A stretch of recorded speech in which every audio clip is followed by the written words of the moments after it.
Markets is Steve Biko from the Hidalgo Group of Companies. Steve, thank you so much for joining us. Firstly, take us through what happened on the bourse today. Basically, as you've seen, trading today was actually a bit impressive.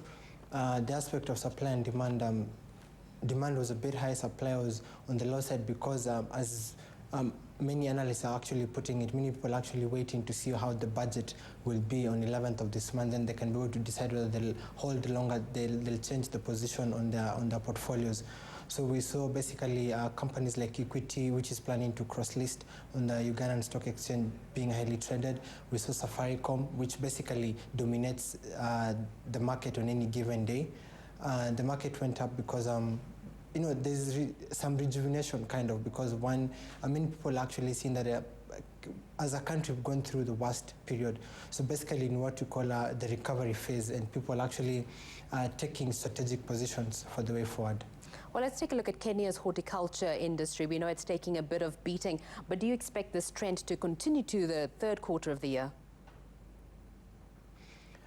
The horticulture industry in Kenya, actually, it's the worst hit, actually, maybe after the tourism sector, because for many reasons. One, being an export business, our forex reserves actually been on the low, and even given the fact that we got a loan from the IMF, I'm thinking the loan will actually be used for other factors before actually the government can look at the sector. Secondly, people, you know, the aspect of buying flowers and things, these are, at the moment, the things are actually, these are secondary luxury that many people will not really be keen into. So I see the sector actually continuing its current problems into the third and maybe the first quarter of next year.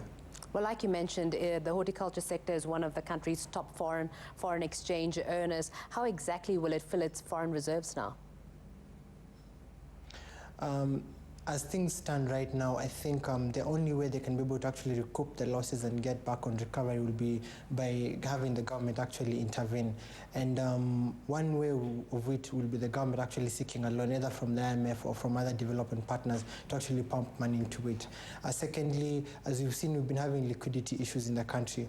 So the only strategic way for the industry to actually recover will be the government to pump in money, because as I see it, export earnings have actually dropped down by 33%, and I don't see that changing in this quarter or the next quarter.